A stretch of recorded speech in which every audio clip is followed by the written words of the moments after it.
अस्सलाम वालेकुम students, I hope you will be fine. अच्छा स्टूडेंट्स, आज हम डिस्कस करेंगे कि पेपर में जो मेजर मिस्टेक्स आप लोग करते हैं पेपर को अटैम्प्ट करते हुए। कुछ क्वेश्चंस आपको आते होते हैं लेकिन आप फिर भी उनका आंसर ठीक नहीं कर पाते। आज हम उस चीज़ को डिस्कस करेंगे अभी, और इसके साथ साथ आपको कुछ इसके ट्रिकी पॉइंट्स भी मैं आपको बताऊंगा कि आप किस तरह से पेपर में इम्प्रूवमेंट करके अपने नंबर्स मैक्सिमम स्कोर कर सकते हैं। जी स्टूडेंट्स, फर्स्टली आपके पास ट्रिकी पॉइंट्स में आपको बताऊंगा, 2 प्रिकॉशंस बताऊंगा आपको किस तरह से बचा जा सकता है इन चीज़ों से। फर्स्ट वन इज़ कि आपने पेपर से जैसे ही कॉपी पेस्ट करना है क्वेश्चन को, तो सबसे पहले आपने देखना है कि ये वही क्वेश्चन है जो आप लिख रहे हैं और उसी का आंसर दे रहे हैं। फिर इसके साथ एक चीज़ और चेक कर लेनी है आपने कि फर्स्ट पॉइंट में ही कि आप जो पेपर कर रहे हैं उसका क्वेश्चन नंबर और उसका पार्ट नंबर जो है वो एज़ इट इज़ आपने लिख दिया, ताकि वो जो एग्ज़ामिनर है वो आपके पेपर को आसानी से आप एवेलुएट कर सके आपके आंसर्स को। और इसी तरह आपने जो मैथमेटिक्स में जब पेपर्स को सॉल्व कर रहे होते हैं तो बाज़ का आपके पास जो कैलकुलेशंस आ रही होती हैं बेटा, आपके पास वो जो कैलकुलेशंस आ रही होती हैं थोड़ी बहुत जो है वो हो जाती हैं आगे पीछे। तो उसको बेहतर करने के लिए बेटा आप लोग ये कर सकते हैं कि आप साइमल्टेनियसली उसको चेकआउट लाजमी करिएगा, रफ अमल के अंदर उसको एक दफ़ा चेकआउट लाजमी करिएगा। इसके साथ ही आपका टीचर आपसे इजाज़त।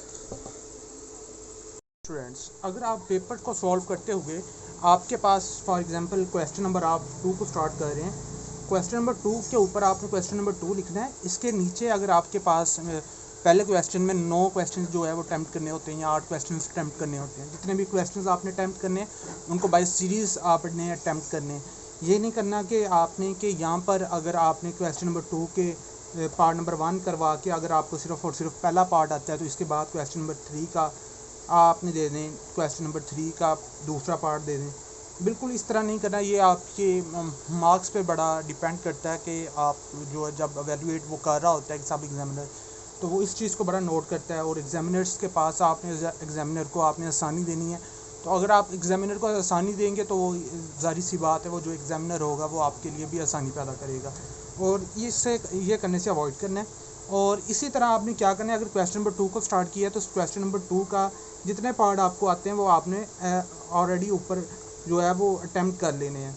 तो फर्स्ट वन इस क्वेश्चन को ऐसा सॉल्व करना है जो आपको A to Z बिल्कुल एग्जैक्ट आता है। पहले वो क्वेश्चंस करने हैं जो आपके पास जो आप जिसमें आप जो स्कोर कर सकते हैं, मैक्सिमम स्कोर कर सकते हैं। फिर उसके बाद कुछ ऐसे क्वेश्चंस होते हैं जो कि हमें आते तो होते हैं लेकिन उनमें कुछ मिस्टेक्स हो रही होती हैं, तो वो उसके बाद थोड़े से करने हैं। फिर जो ऐसे क्वेश्चंस होंगे जो आपको थोड़े बहुत आते होंगे, थोड़ा सा उनका स्केचुअल जो आता होगा आपने वो अटैम्प्ट करना होगा, तो वो आपने लास्ट पे वो अटैम्प्ट करना है। इसी तरह बेटा आपने जब पेपर को अटैम्प्ट कर लेना है उसको रिव्यू एक दफ़ा लाजमी करना है। रिव्यू करने से क्या होगा, आपके पास जितने भी पेपर्स में आपकी जो सब साइमल्टेनियसली जितनी भी मिस्टेक्स हो रही होती हैं वो आपकी इग्नोर हो जाएंगी। ठीक बेटा, एक बात इसमें लाजमी और देखिएगा, क्वेश्चंस जितने भी आपने अटैम्प्ट करने हैं, क्वेश्चंस को अटैम्प्ट करने के बाद कुछ क्वेश्चंस ऐसे होते हैं जो कि आपको नहीं आ रहे होते, ना आपको स्कूल में करवाए गए होते हैं ना कॉलेज में करवाए गए होते हैं, तो वो क्वेश्चंस जो है वो आउट ऑफ कोर्स भी हो सकता है। अगर आउट ऑफ कोर्स सकता है तो वो आपने अटैम्प्ट लाजमी करना है। ऑन अटैम्प्ट वो आपके नंबर फुल क्रेडिट जो होते हैं मार्क्स होते हैं, फुल क्रेडिट मार्क्स जिनको हम FC से रिप्रेजेंट करते हैं, उनका फुल क्रेडिट होता है। वो लाजमी तौर पर आपने क्वेश्चंस को अटैम्प्ट लाजमी करना है अगर नहीं भी आते तो। और पेपर को सॉल्व करने के बाद लास्ट पर आपने आंसर शीट्स को लाजमी तौर पे वो क्रॉस कर देना है आपने। वो आपके जो आखिर पे आप जो जाके करेंगे इसको क्रॉस करेंगे, इसके आपको एज पॉइंट्स भी मिलेंगे।